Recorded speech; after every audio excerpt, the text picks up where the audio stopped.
I am Hyacin Quedo and I play Jessie.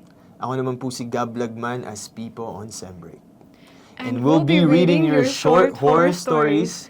Tara, takutan na. This is the story of Andrea Ong Bautista.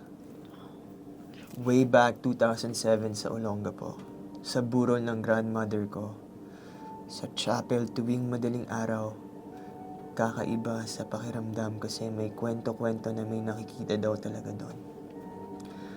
Umuuwi lang kami sa Olongapo tuwing may namamatay na member since malayo kami at taga Bulacan talaga. Not a typical chapel siya na sinisimbahan talaga. Own chapel siya ng fam namin sa open for public. Minsan may mga nakikitira pa ng mga aita doon. Dati pero hinahayaan lang ng fam namin. Kaya minsan sinasabi talaga na baka napapamahayaan siya ng kung ano-ano. Then one time, last day ng burol, ramdam ko talaga yung parang ang daming nakatingin sa akin. And na-witness ko siya hanggang sa pag-uwi namin from Olongapo. Dati ang hirap yun alisin sa isip ko. Plus, yung cemetery pa sa Olongapo na along the way highway, super creepy yun for me. Kaya pag dumadaan kami doon, gusto ko lahat ng windows ng sasakyan never talaga bubuksan.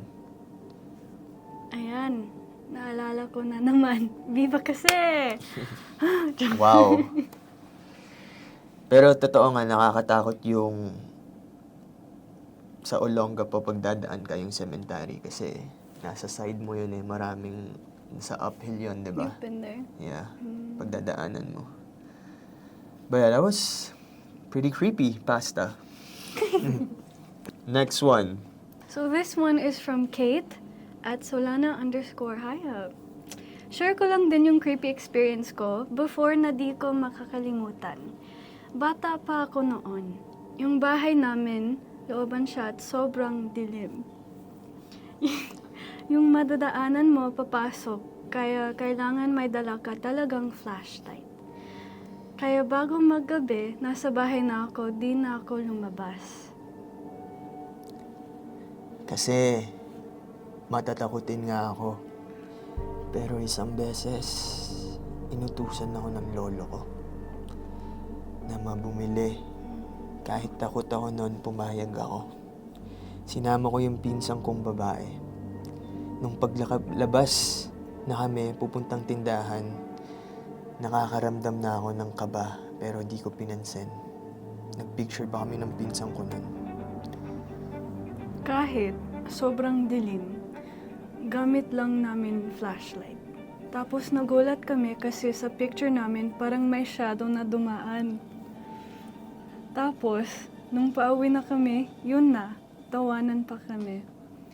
Pasayaw-sayaw at kanta nang biglang may humarang sa amin. Ha? Nagtinginan kaming dalawa. Tapos inilawan ko mula paa pataas. Doon na ako napakapit ng higpit sa pinsang ko. Kasi nakadress siyang white. May paa siya. May kamay. Pero hindi ko makita yung ulo niya. Wow. Paulit-ulit kong inilawan. Wala talagang ulo. Binalik ko ulit sa paa at kamay niya meron naman. Yung ulo lang talaga nawala. Tumingin ulit ako sa pinsan ko tapos hinawakan ko siya ng mahigpit. Tapos sabi ko dadaan lang kami ha. Tapos nung nakadaan na kami, nagtanong yung pinsan ko ano yun. Kasi bata din siya noon 5 years old. Then sabi ko lang, huwag kang lilingon. Diretso lang. Yung lakad. Tapos nung malapit na kami sa bahay, doon na kami tumakbo. Manabi pa akong na-experience na creepy pero yan sa hindi ko makakalimutan. Ayan. So, ayun. Thank you guys sa pag-share ng mga nakakatakot yung stories. It's really nice to hear them. Yeah. To hear your experiences.